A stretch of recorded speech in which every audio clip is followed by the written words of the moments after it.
What is going on, guys? We are back with another video today, and we are in our Miami Dolphins online user franchise. It is technically the start of Season 4. We will be doing the off-season today. Now, it may be a little weird because it's going to be recorded in different parts. Obviously, we can't do it all in one go because not everyone has the same schedule. So we usually do these a sim every 24 hours. So you're going to see this is going to be pretty much all of free agency. I didn't really have much to offer. Well, that's kind of self-deprecation, right?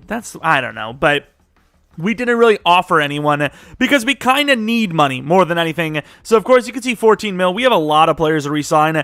We're likely going to be very tight on money. However, we are going to get rid of a few players, at least one, and hopefully it'll be enough money. I don't honestly know. I'm going to be honest with you, but let's take a look at free agency. First things first, we're going to see who we signed, which we're kind of just backup level talents, nothing special. We got Akilo Witherspoon, who is a 77 overall star development trait player, and he's actually decently fast.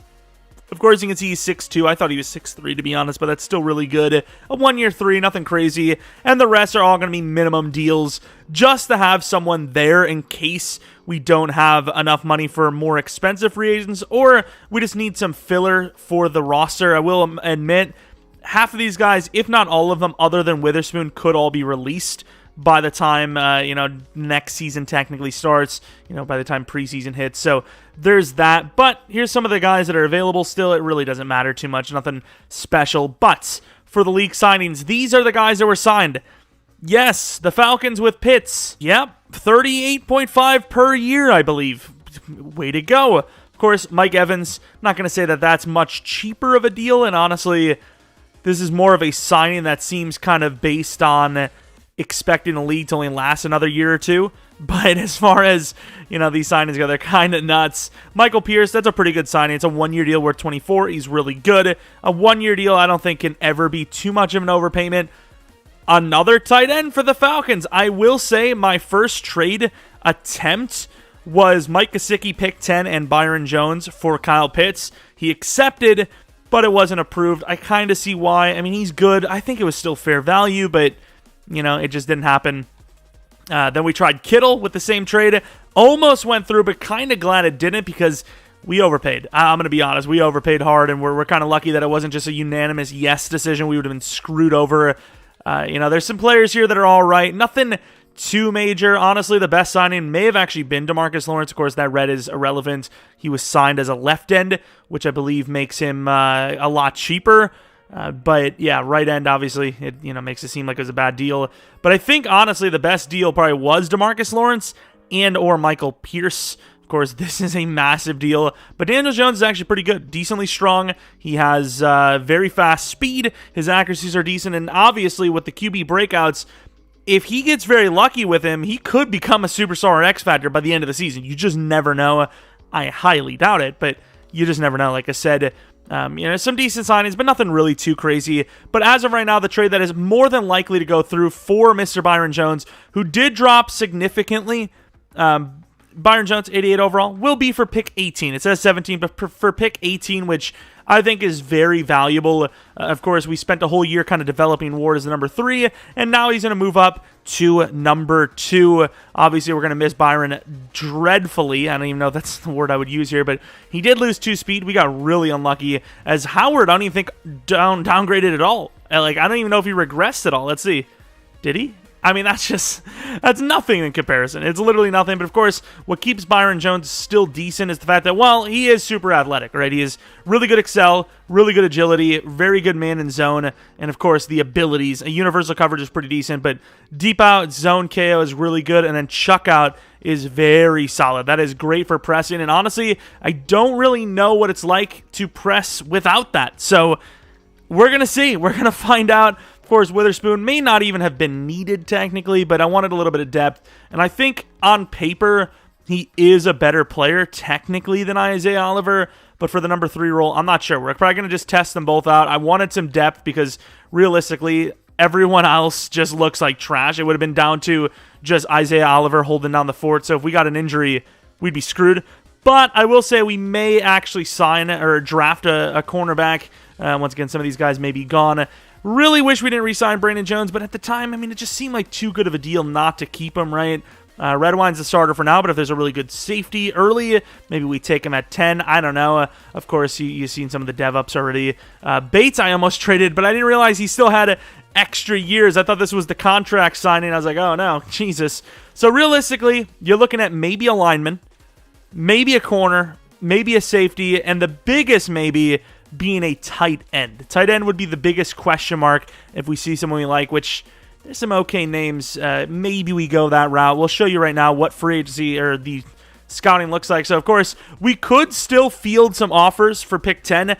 There's some okay quarterbacks. There's a lot of quarterback-needy teams. If I had to guess who would go first, it might be Austin Larson. I mean, there's a lot of first-round talent quarterbacks, which last year there just wasn't. But they're also not super great, right? They're not super fast. I'd say Buckhalter is up there. There's not really anyone that's very fast. I'd say this guy's probably the number one, right? I'd say Parker Gallery will be the first guy taken just because he's an early first talent. He's got that A-plus throw power. He's decently athletic. I mean, I don't know. It's hard to tell. You'd have to compare, like, stat to stat, trait to trait. I'd say Buckhalter and Gallery are very, very similar. I haven't scouted any of the players. Obviously, I'm not too worried about people watching this because the draft, by the time this will be up, will obviously be done because... for me now, the draft's not done, but obviously it will be when the rest of the video is done.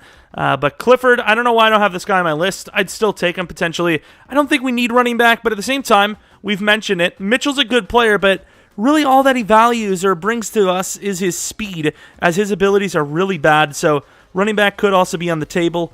It'd have to be someone decently fast, though. I'd say there's only like 2 to 3 guys like this guy. Stevens is also a very good choice, super fast. I'm honestly super tempted. I'm just going to be honest. There's so many different players I'm tempted by. Wide receivers, I didn't really look at any of them. But realistically, I mean, I'm kind of locked in with what we got. I think we're fine for wide receiver. So maybe Travis Barber, but I don't think it's worth it. Tight end, I really want someone new because Gesicki's not very fast. But as far as the speeds go, there's really not a whole lot of speed here. This is like the fastest guy, but you have to also factor in his 3-cone and his 20-yard. We have pick 18.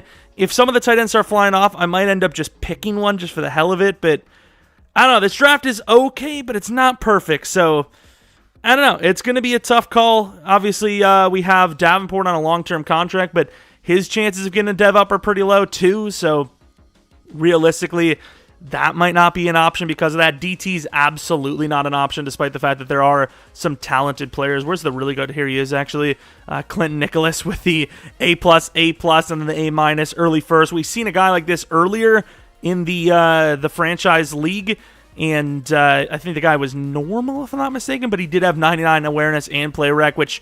I don't know where that guy is now, but I'm kind of curious to see how good he is, actually. Linebacker's still an option because, once again, I mean, this guy's probably going to be the first linebacker taken. Once again, we have, what is that called? Our guy, he's going to need a contract, and as an outside linebacker, I don't know if we can afford him. But realistically, I mean, there's just not a lot going on here. Connor Gay, I mean, I don't know Connor that well. If he is, I'm not going to judge him. But, yeah, I mean, it could be anyone. It could be the safety, even. Hit power is okay. Man coverage is good. There's so many options, but they're not all locked in sure case, scenarios. So we'll see when we get there. We'll see how the draft kind of lines up. I'd imagine at least 3 to 4 quarterbacks will go before us, which is definitely good for us. But overall, I'm not really sure where we're headed yet. Might just be a best available pick thing rather than a need. As once again, technically, we don't have a need. We really don't need any position to replace anyone, but it would be nice to get someone younger or more developable, or like we said with the running back, a guy with a potential chance at good abilities, as once again, Mitchell really doesn't have anything goated. All right, so it's officially draft time, and we won't be able to see the first couple of picks because my screen kind of bugs out. However, the first 2 picks are AI anyways. Of course, you may see that, the Rams pick in the future, but we have no plans of getting a Chiefs user because you still can't have 32 users in the league, and you might as well make the most OP team vacant. Of course, a couple of quarterbacks going early. Quarterback to the Jets, our division rivals, and then the Giants, who moved on from Daniel Jones, who is now a Colts. The Eagles going with another wide receiver Carlos Hennings, I believe Devontae Smith is a Jaguar, so kind of makes sense. And I think Jalen Reagor is a Bronco or a free agent, maybe a Cardinal, somewhere around those. Of course, wide receiver to the Chargers as well. Of course, getting some DMs about quarterbacks, and I'm like, I think Shamir Moss is probably the best available, maybe even the best out of all of them. Connor Gay, I don't know what Connor did to anyone, but to the Ravens, cornerback, of course, kind of a need. Peters getting older. Ty Carr to the Lions, edge rusher is always a nice thing to add. Our division rivals once again at pick 9, and Shamir Moss is the pick. I believe he was hidden and one of the faster quarterbacks that was around. Obviously here, we always look to trade down. It's the smartest thing to do, and we found a partner, Derek and his Ravens. He moved up to grab another player. We moved down, grab a second-round pick that was pretty high. He gets a middle linebacker. He's been looking for someone to pair with Patrick Queen for a couple of seasons now. Looks to finally get one who's very athletic. The Colts, once again, talking about, Daniel Jones is the new quarterback. Going for a corner. Cameron Hopkins could be a decent pick. And speaking of decent picks, look at the overall, 81 overall to the Buccaneers. Wow. What an absolute pick and a half.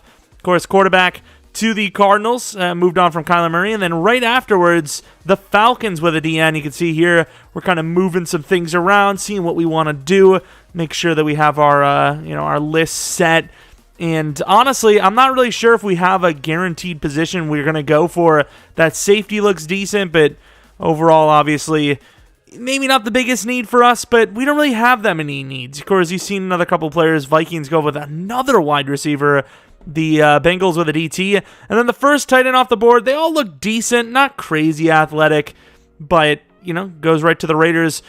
DN, Clay Hoffman looks great. The safety, like I said, he's an early first, very athletic. I'm thinking we're going to go with him, and we do. 77 overall, unfortunately normal, but third in true talent. Pretty decent hip power, obviously pretty big, decently fast. Didn't really look at the ratings a whole lot there. And yes, running back. It's not to say that Mitchell isn't good or that Mitchell won't get a lot of playing time still. It's just this guy looked like the best available pick. Once again, we have luxury picks available for us because, look at the speed. Because we just have a really good team right now. I mean, we did trade off Byron Jones, but overall, we don't really need anything. The corners were all kind of bad, so it was all kind of a luxury pick. Speaking of corner, that's a normal dev guy. You'll see a lot of the players will actually go and look at all of them and their devs after this, but it was a luxury pick that I think is going to turn out well. Once again, Mitchell's a good player, and they're built very similarly. However, Mitchell is locked in with bad abilities. So unless we change, we have rerolls of abilities, which I'd be pissed about because I just made that pick. It's the smartest call to try and get something like Jukebox or Evasive or something like that. Of course, looking around at some of the players, I was like, Clay Hoffman, if he's there, I might try to make a trade up. Of course, Anton wasn't there to make his pick, but the AI did, and there he goes, Clay Hoffman. Of course, I've seen a couple of other picks before then. I believe this pick, wide receiver, Nicholas Mays, a guy, doesn't have Deebo Samuel anymore either, so definitely needed some wide receivers. Steelers go with a quarterback, hidden development trade, I believe, Austin Larson. The Bears with Carl Wheeler. Everyone making jokes that he was Carl Weezer during the draft. I think he might have even changed his name to that. Middle linebacker to the Packers. Once again, a team that's been needing coverage linebacker for a while, and they get one that's athletic. Center to the Bills. Hidden development trade, offensive lineman. Pretty easy call, right? The centers are almost always hidden. Trey Hicks to the Panthers. And then the last two picks, I believe, was corner. I was debating on that at pick 8, but I believe he was normal, so I'm not super mad about it. And then the Titans are going to go with a DT themselves. So a lot of DT types. Even the right end of the Buccaneers was a DT type in this first round. And now moving on to our next pick at 8. What do? Do we go tight end? Surely we're not going to go with another guy to develop. We will, and he's hidden development traits. 6'6", built very similarly to Gesicki, slightly faster but lower in Excel, so, kinda not. But here is our third round pick, looking for someone. All of the linemen kinda went. Do we go with Pat Murray? Don't really need a wide receiver. Do we risk it on a bad talent projection? We do, and we land another hidden. Are we just the best at drafting? Kind of, right? This most likely means we're going to be moving on from Linder, who also could net us like a second or a third round pick. And then here we're all the way down in the 6th round. Caleb Nash, he was really bad. I had him on the top of my list, didn't actually scout him because I had my tag on here. He is just not a good player, but had my tag on for, sim my pick because there just really wasn't anything here.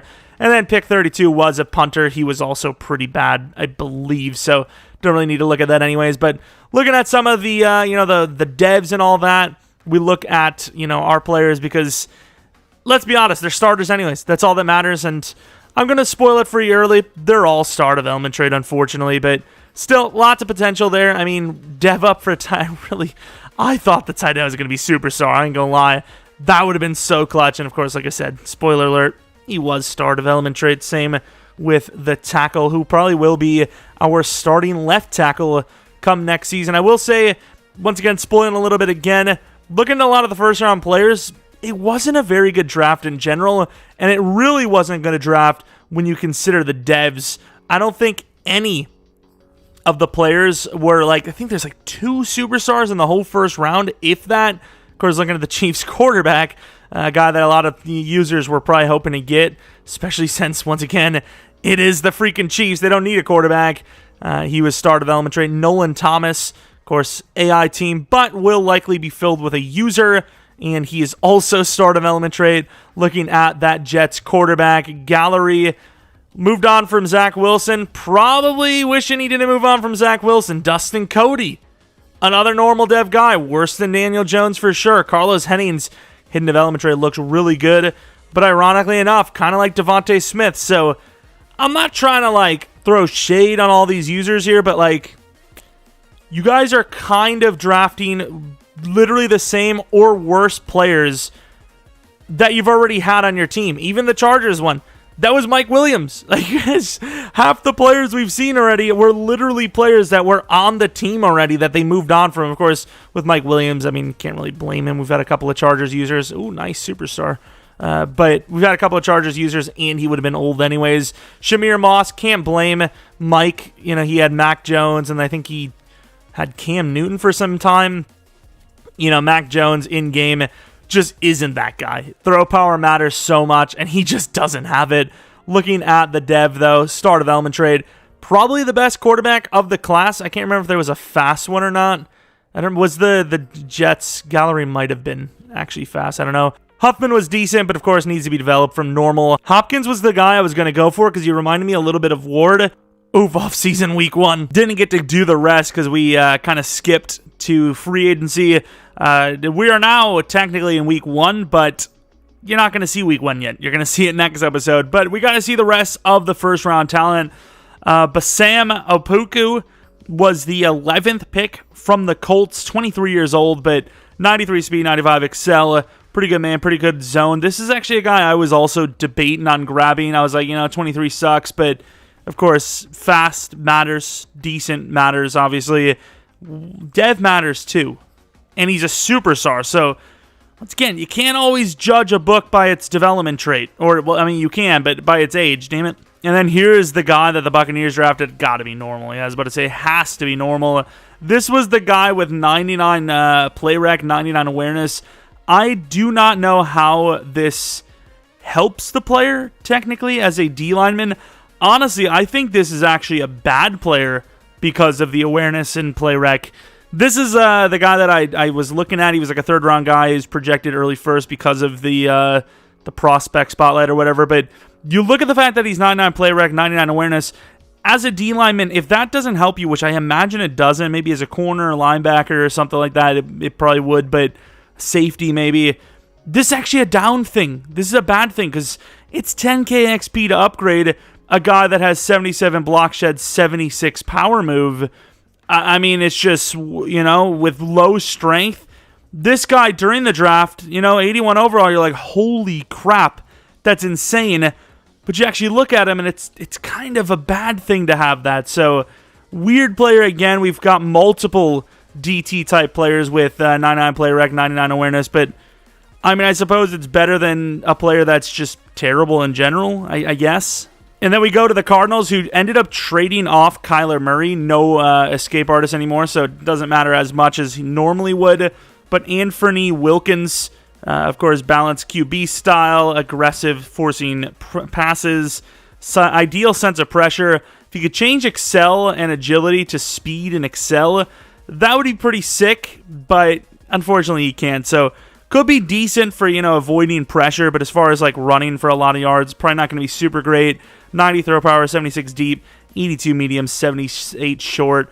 Hidden development trait, probably going to be star, but also wouldn't surprise me to see him with higher dev just because he is kind of on the lacking side. Star development trait on the lacking side of, some of the ratings, specifically speed. Of course, also wearing number 1, which is interesting. Now we move on to the Falcons, who have had a very weird offseason. Their tight ends consist of Kyle Pitts, Darren Waller, who's being paid about 30-some mil a year, and Austin Hooper. Interesting. Austin Hooper returns. Try to get Kyle Pitts. The trade wasn't approved. Obviously, for his sake, probably wouldn't be the worst thing for him since he has so many now, but left end, Cassidy Foster, 6'5", 292, hidden development trait. This guy definitely looks better than the other DT type, I suppose, that we've seen from the Buccaneers. A bit similar, with strength and all that, but better block shed, 81, which is crazy out the gate. Might have gotten an upgrade point, but I don't think so. We've had people play games. We've had people that have, of course, done practice and all that, but I don't think anyone got an actual upgrade point, or, maybe one at best. But even then, you can compare that to the other guys anyways, so it doesn't really matter.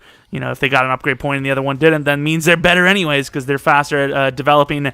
But star development trait, not a bad pick, pretty good, but also have to kind of think, even though he's 25, McGill's on the team, maybe not the number 1 need for the Falcons here, but it's their guy. And speaking of not number 1 need, I guess you can never have enough wide receivers, but went with a speed guy, Tavon Rosemond, 23 years old, normal development trait, fast, the +4 to temp, we're going to ignore that, but 76 release, 80 deep route, 95 speed, kind of got lucky there.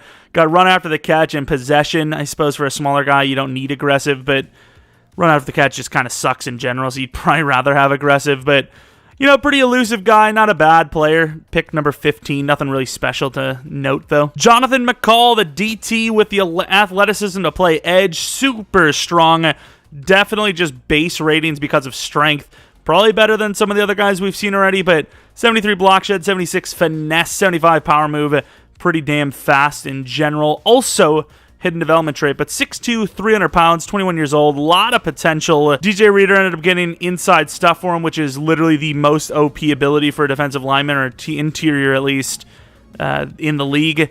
Star development trait, but still a very high ceiling left to go, so good pick there for Drunk's Bengals. And then we go to the Raiders, who took the first tight end off the board, which you definitely look at this guy and, not a good decision. Definitely not a good decision.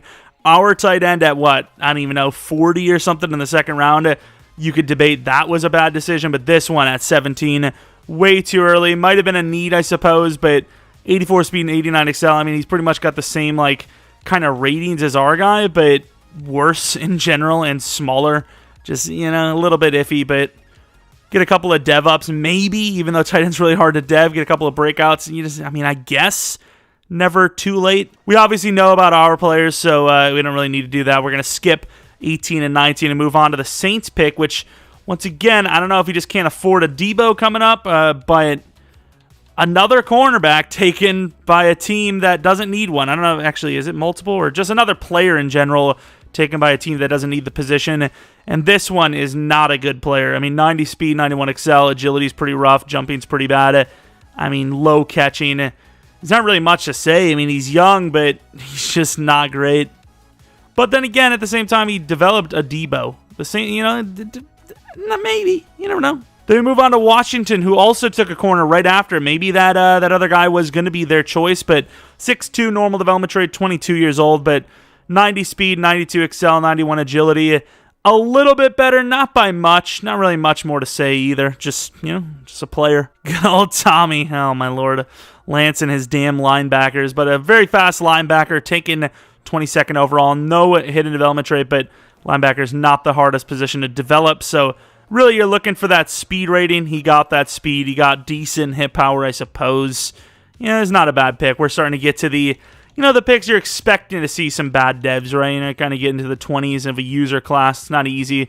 And then Holland, part of the big haul for Kyler Murray. Holland, the DN, 6'3", 300 pounds. A lot of these big guys with versatility coming in and out of the draft. Bull rush, that's kind of what you want to work with. No swim move, but still bull rush with pretty good strength, very good athleticism for his size, obviously. Just a good player. And then this guy from Seattle, I'm really curious to see this guy. Where is he? Clay Hoffman, 86 speed, 90 excel. Only normal development trait, does not have any traits. So I'm going to actually slap some on for him, which by some, I mean just whatever uses finesses.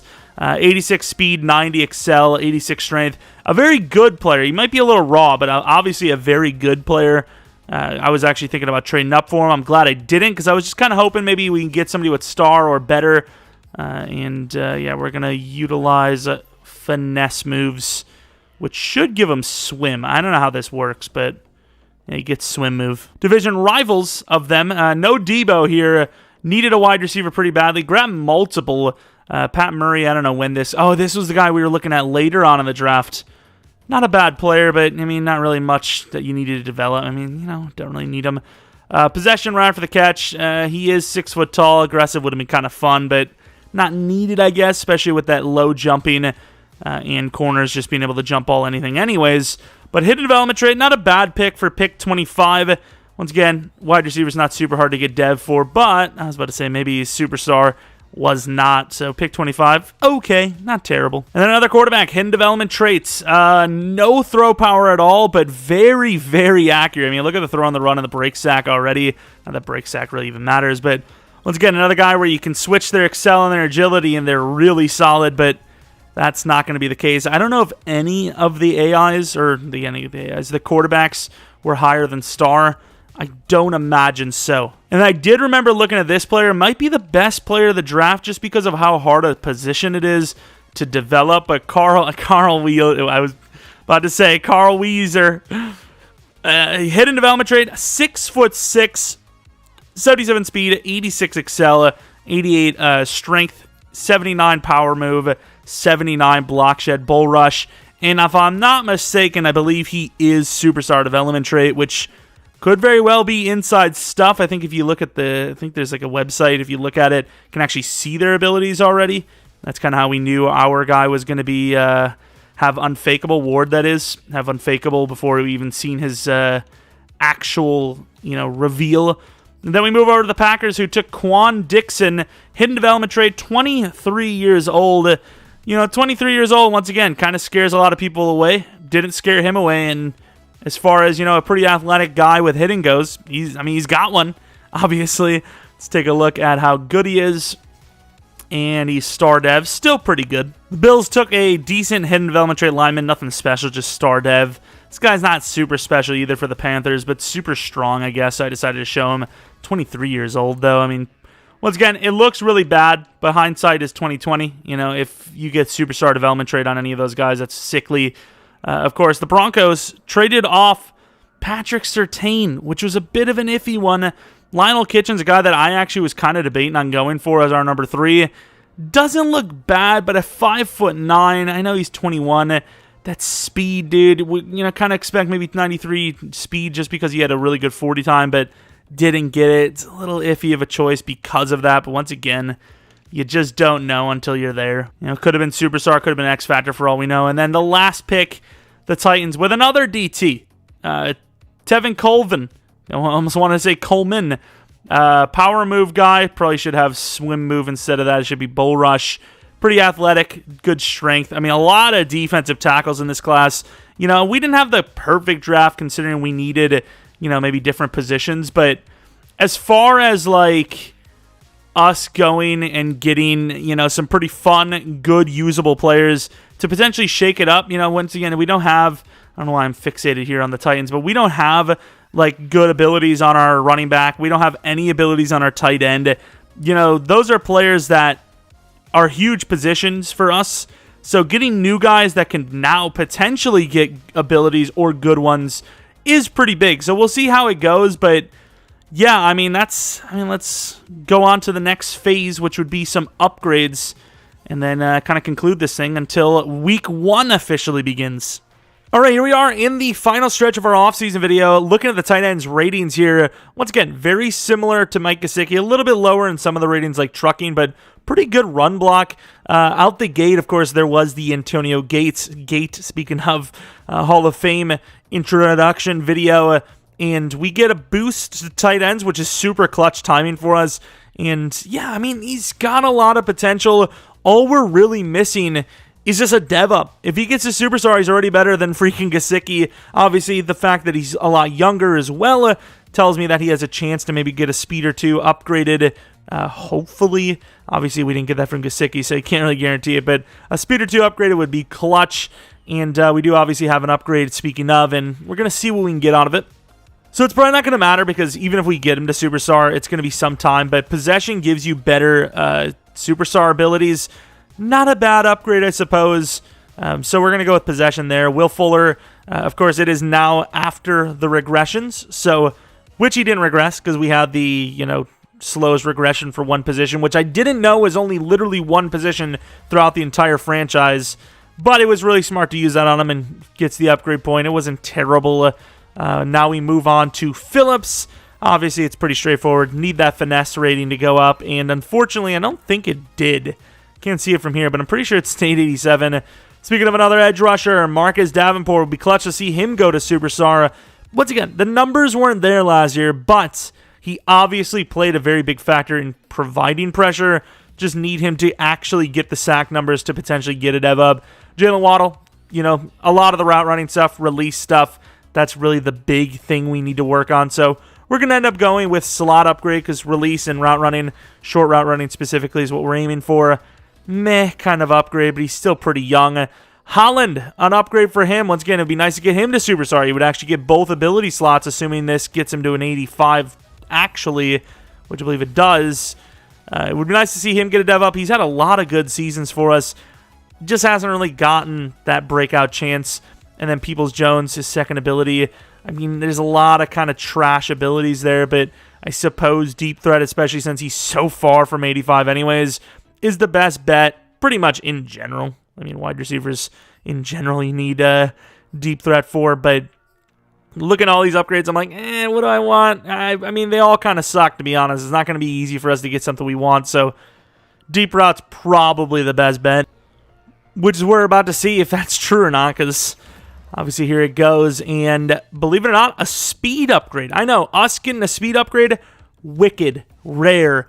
And then Tate, the man who went ham rookie year from star to X Factor, was absolutely insane. Pretty damn good upgrade there for him as well. And that is pretty much going to conclude the offseason. I'm hoping you're excited for this rookie class and this new face team to try and win back-to-back Super Bowls. Of course, going up against Kermit, have a pretty tough schedule coming up. And there's the trade for Linder. And that's about it. If you guys enjoyed, maybe leave a like, subscribe if you're new, follow me on Twitter, Jeromepkr, second channel, PK Plays, and then twitch.tv/Jeromepkr for streams that I've been, let's not, hope you guys come back for next video, but until next video, see ya!